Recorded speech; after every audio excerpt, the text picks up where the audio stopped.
ibaratnya kayak investasi kesehatan. Jadi kalau misalnya nggak divaksin ya nggak apa-apa, seandainya nggak ada wabah gitu.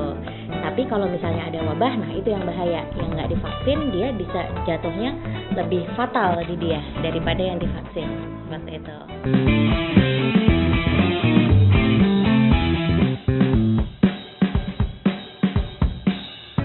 Hingga saat ini, kontroversi mengenai kebutuhan akan vaksin, khususnya untuk balita dan anak-anak, masih sering kita jumpai di tengah masyarakat. Padahal, vaksin sendiri diciptakan karena adanya beberapa penyakit menular yang masih ada saat ini. Dan pemerintah dalam hal ini telah menyediakan vaksin gratis yang memang sengaja disubsidi khususnya untuk anak-anak. Sebelum lanjut, jangan lupa tekan tombol subscribe dan tekan juga tombol like dan nyalakan tombol loncengnya. Jadi yang disubsidi pemerintah ini kalau kita pergi ke puskesmas ya, itu bisa gratis ya. Atau kalaupun bayar cuma bayar administrasi saja. Nah, ini yang 6 jenis tadi ya. Dulunya sebelumnya 5 imunisasi dasar lengkap, kemudian tahun ini menjadi 6 ya, dengan masuknya HIB. Ya, jadi yang 6 itu adalah vaksinasi BCG, DPT, hepatitis B, HIB, polio, dan campak. Ini yang disubsidi pemerintah sehingga masyarakat bisa mendapatkannya dengan gratis atau dengan harga yang sangat murah di puskesmas. Kemudian sisanya yang 8 itu juga masih banyak ya, artinya banyak kan yang nggak disubsidi dibanding yang disubsidi ya. Melihat mahalnya harga vaksin yang tidak disubsidi oleh pemerintah menjadi dasar pemikiran Dr. Piprim untuk membuat sebuah tempat yang khusus melayani kebutuhan vaksin dengan harga terjangkau. Ia kemudian mendirikan sebuah rumah vaksin yang menyediakan segala jenis vaksin yang terus dikembangkan di beberapa wilayah di Jakarta dan sekitarnya dengan melibatkan beberapa dokter umum yang tentu saja memiliki izin praktek di rumahnya.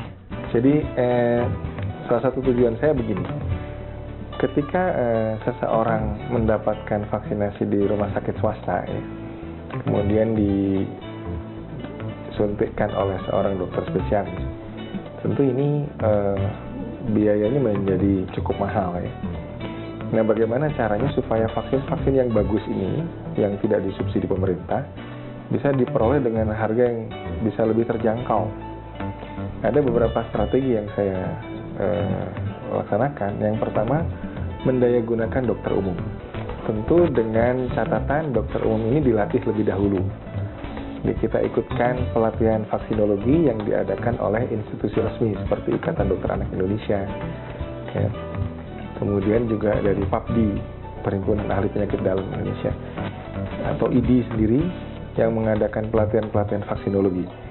Jadi dokter umum yang terlatih ini bisa kita daya gunakan untuk melakukan vaksinasi, terutama semua vaksinasi ya, baik vaksinasi pada bayi, anak maupun dewasa, karena dokter umum kan bisa untuk dewasa juga ya.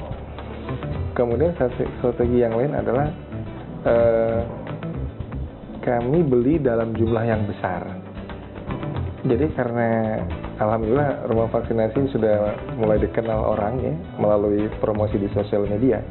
Kemudian pasiennya juga sudah mulai banyak. Nah, kalau kami beli dalam jumlah besar, tentu diskonnya juga banyak. Jadi harganya bisa kita tekan dari situ ya. Bekerja sama dengan dokter-dokter umum yang berpraktek di rumah, tentu saja membuat rumah vaksin semakin dikenal dan dekat dengan masyarakat. Dan hingga kini, rumah vaksin sudah memiliki beberapa cabang seperti di Jakarta Timur, Jakarta Selatan, Jakarta Barat, Bekasi, Depok, Bogor, Tangerang, Surabaya, dan Bandung. Namun demikian bukan berarti tidak ada kendala dalam mendirikan sebuah tempat yang menyediakan beragam jenis vaksin dengan harga terjangkau. Kendala yang harus dihadapi adalah dalam meyakinkan masyarakat akan pentingnya vaksin. Selain juga dalam menjaga stok serta kualitas vaksin yang ada di rumah-rumah vaksin. Vaksin ini ibaratnya kayak investasi kesehatan. Jadi kalau misalnya nggak divaksin ya nggak apa-apa, seandainya nggak ada wabah gitu. Tapi kalau misalnya ada wabah, nah itu yang bahaya. Yang nggak divaksin dia bisa jatuhnya lebih fatal di dia daripada yang divaksin. Seperti itu. Kami sangat strict masalah pengadaan vaksin ini harus melalui distributor resmi yang ada, nggak boleh beli di pasar pramuka, nggak boleh beli di mana, itu langsung didiskualifikasi kalau itu ketahuan seperti itu. Jadi harus kami beli di distributor resmi.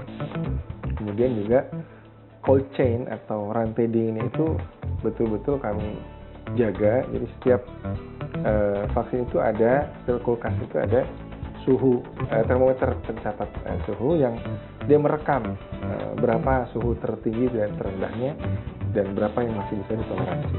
Peran sosial media dalam hal ini sangat penting, karena melalui sosial medialah akhirnya rumah vaksin dikenal banyak orang dan tidak hanya sekedar dikenal sebagai tempat yang menyediakan vaksin. Tetapi melalui akun di sosial medianya, rumah vaksin juga sering memberikan informasi-informasi penting seputar kesehatan berkaitan dengan vaksin. Bermula dari Twitter ya, biasanya dari Twitter, kemudian ada yang komplain saya nggak mampu kalau vaksinnya 1 juta lebih, 1,5 juta gitu ya, terlalu mahal buat saya gitu. Ya, akhirnya saya kemudian selidiki gimana sih supaya nggak terlalu mahal amat gitu ya.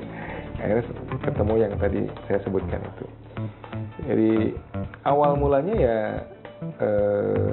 saya sebetulnya memang basicnya dari sosial media ya. Basicnya sosial media. Jadi saya umumkan ini saya buka rumah vaksinasi, kita siapkan vaksinasi dengan harga yang lebih murah. Ada yang berminat nggak gitu. Kalau ada yang berminat, ini harinya hari Sabtu waktu itu ya. Kemudian siapa yang pesan gitu. Nanti dari itu mereka nelpon, pesan begini-begini, baru saya pesan vaksinnya, ya kan? Order masuk.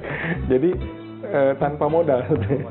Jadi saya siapkan pembelinya, saya order vaksinnya, kemudian setelah uangnya kumpul saya bayarkan ke vaksinnya. Jadi orang banyak mengira itu modalnya berapa, bukan? Ya modalnya modal sosial media sebenarnya. Jadi dengan kita kan cabang kita udah lumayan banyak ya, udah ada sekitar 14 cabang.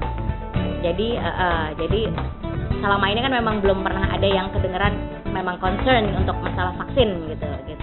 Iya, salah satunya itu kalau rumah vaksinasi ya mudah-mudahan ini bisa menginspirasi ya teman-teman sejawat, walaupun kemudian nanti nggak bisa buka cabang di daerah situ ya, karena saya juga memang terus terang saya nggak mau sembarangan buka cabang.